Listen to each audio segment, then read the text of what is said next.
Here's a look at the stories we're following this Saturday morning. Happening right now, here's a live look at Philadelphia, where Pope Francis just got out of his Fiat after arriving in Philadelphia for the last leg of his trip to the U.S. You see him right there talking to some of the children out there. He has been focused on children a lot during this trip to the United States.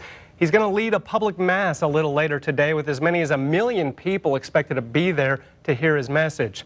The Pope wrapped up his trip to New York last night with a mass at Madison Square Garden. Investigators are searching for the suspects in 2 murders 2 blocks apart in Winton and separated by less than 24 hours. The latest happened around 8 p.m. last night. Merced County Sheriff's deputies believe the incidents are gang-related, but they haven't said if the 2 crimes are connected. And police have arrested a Fresno Unified teacher accused of having sex with one of his students.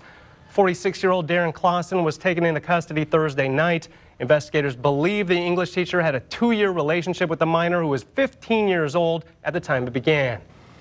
Warrant deputies say that suspect walked up to this garage, just opened fire, and then walked away. Went about a block down the street here, took a right on Highway 33 and disappeared. Detectives are hoping a closer look inside this house will help them know why.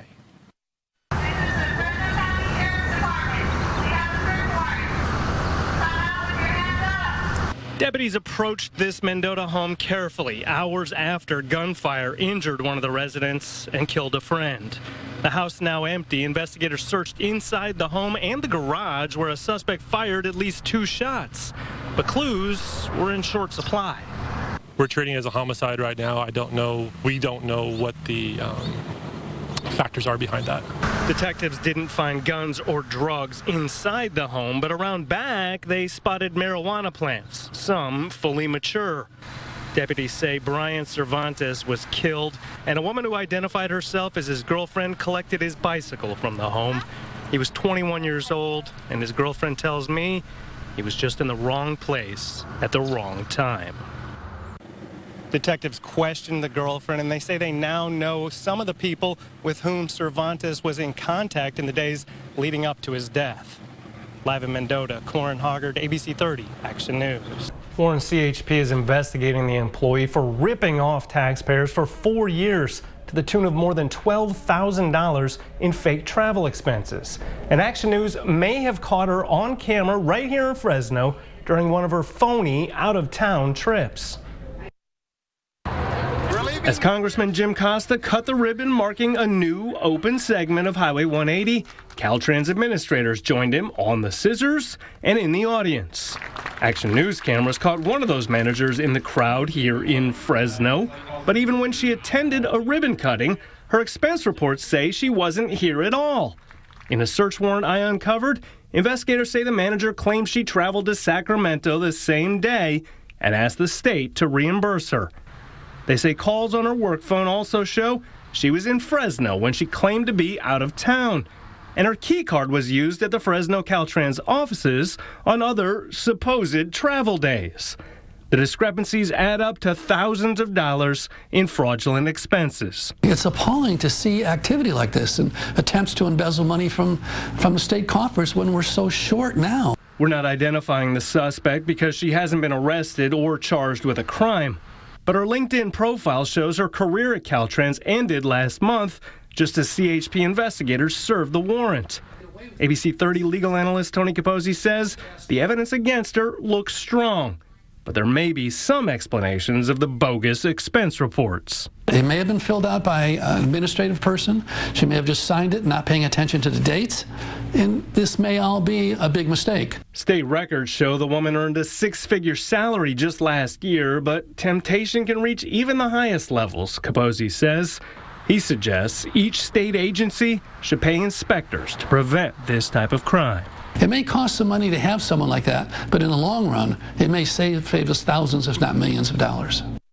I talked to the woman's attorney this afternoon. He says she retired from Caltrans last month, and she denies all the allegations. Caltrans wouldn't discuss the case beyond saying the woman resigned last month, and CHP investigators also chose not to give details beyond what's in the warrant. From the newsroom, Corin Hoggard, ABC 30 Action News. The man in charge of community medical centers is facing potential felony domestic violence charges, but his defense attorney claims it all stems from an extortion attempt. Clovis police arrested CEO Tim Jocelyn last month, and prosecutors are still reviewing the case. But I've uncovered police reports, medical records, and a secret recording between lawyers for the parties allegedly involved. 2 months ago, Tim Jocelyn was the center of attention on Capitol Hill. The Community Medical Center CEO testified about rural health care at the House Ways and Means Committee. About a month after that, he was the center of attention in a felony case. Clovis police reports I obtained show his 41-year-old girlfriend reported he hit her on the head with an iPhone as she tried to break up with him. I also acquired her medical records, which show several doctor's visits, including one that night, and a diagnosis of a closed head injury, similar to a concussion. But Jocelyn's attorney denies the accusations. Mr. Jocelyn has absolutely no criminal history, no indications of violence in his history whatsoever, and he did not engage in domestic violence in this case. In police reports, officers who interviewed Jocelyn a day after the incident say they found a video surveillance system. But when they reviewed it, 3 minutes were missing, right around the time the alleged victim left the house. A sergeant told Jocelyn he thought the video had been deleted. The 55-year-old denied it. Prosecutors tell me they're still reviewing the case, and attorneys involved believe police are still conducting a forensic review of the video. But in the meantime, the alleged victim hired civil attorney Jacob Rivas for a possible lawsuit.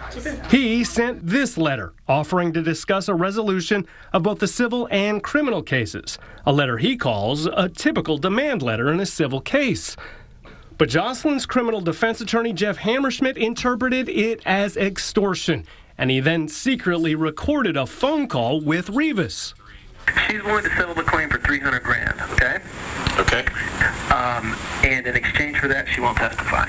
ABC 30 legal analyst Tony Capozzi says the state bar may have to review whether Rivas crossed the line with his letter and offer because he can't stick his hands in the criminal case.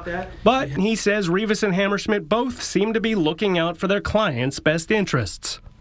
Both attorneys here are trying to get the upper edge in their case. Rivas says he believes Hammerschmidt had no legal right to record the conversation, but ultimately, he says, the extortion claims are nothing but a smokescreen. It's not about me, it's not about him, it's about our clients. It's about what his client did to my client. He is attempting to deflect that and try to confuse the issues. But in reality, he cannot escape what the police reports say. He cannot escape what the medical reports say. Community Medical Center's Board of Trustees chair told us the allegations seem very out of character for Jocelyn, and they'll wait to see what the investigation concludes. Clovis police did not want to discuss the ongoing investigation. Warren Graciela, the state has demanded Fresno cut its water use by 28% compared to 2013 levels. So I made a public records request to see how our politicians were doing. As I discovered, if the rest of the city follows the leaders and their sometimes unique ideas, that should be an easy goal to reach.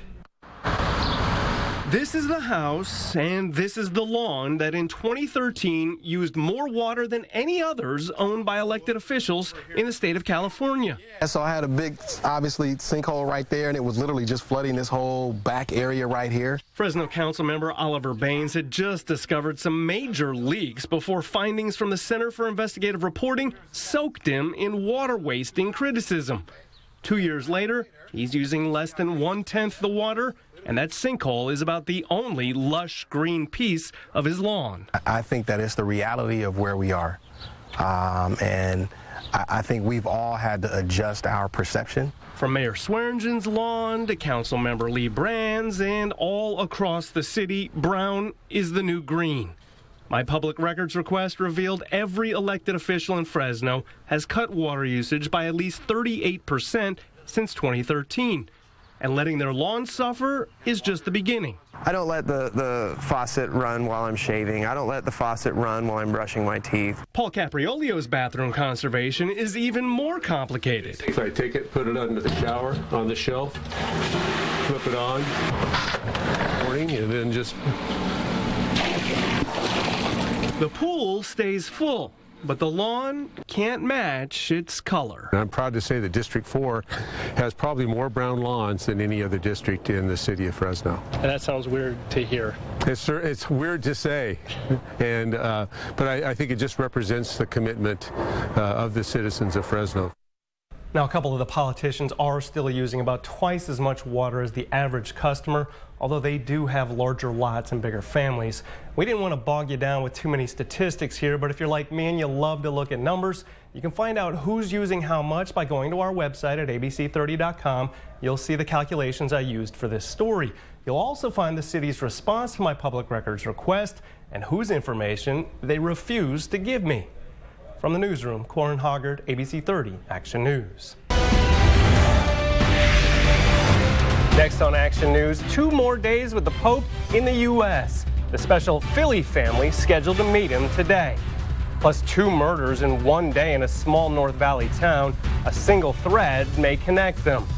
And a Fresno teacher accused of taking his student relationship too far. His alleged crime came to light at a turning point for the teen. Action News AM Live Saturday starts now. Number 1 in Central California. This is ABC 30 Action News AM Live. Good morning, Central Valley. I'm Corin Hoggard, and happening right now, Pope Francis is on to the last leg of his trip to the U.S. He's expected to land in Philadelphia in the next half hour. He'll lead a mass a little later this morning at the Cathedral Basilica of Saints Peter and Paul. The Pope wrapped up his trip to New York last night with a mass before about 20,000 people at Madison Square Garden. ABC's Lana Zach is live in Philadelphia. In the North Valley, Merced County Sheriff's detectives are investigating their second murder in less than 24 hours in the city of Winton.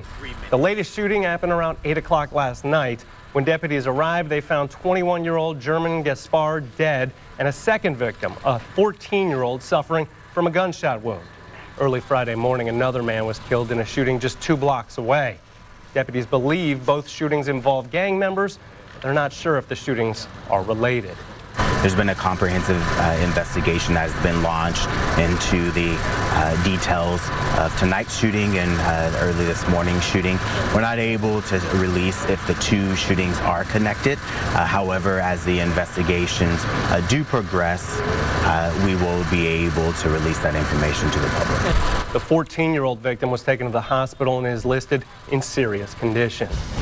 New this morning, Fresno police arrested a man overnight for pointing a laser at a police helicopter. Officers say the chopper was on patrol around 9:30 last night when the green light came from a house in West Fresno. The pilot says the laser repeatedly lit up the cockpit until officers on the ground tracked down 32-year-old Ali Yang and arrested him. This morning, investigators are looking into the cause of a fire in Fresno County. That fire destroyed one home just after 9 o'clock last night in Tarpey Village. Fresno and Clovis fire departments worked together, and they kept the flames from spreading to nearby homes. The man in charge of community medical centers is facing potential felony domestic violence charges, but his defense attorney claims it all stems from an extortion attempt. Clovis police arrested CEO Tim Jocelyn last month, and prosecutors are still reviewing the case. But I've uncovered police reports, medical records, and a secret recording between lawyers for the parties allegedly involved. Community Medical Center's Board of Trustees chair told us the allegations seem very out of character for Jocelyn, and they'll wait to see what the investigation concludes. Clovis police did not want to discuss the ongoing investigation. Police have arrested a Fresno high school teacher for having sex with a student. Officers took 46-year-old Darren Clausen into custody Thursday night. Investigators believe the English teacher had a 2-year relationship with the minor, who was 15 years old at the time it began. Police say the victim had recently ended things with Clausen and decided to come clean to her family, who then contacted police. Clausen is now facing felony charges, and he's on administrative leave from Fresno Unified. Coming up, our tax money allegedly going into a state employee's pockets illegally. Action News cameras may have caught evidence of a career-ending crime.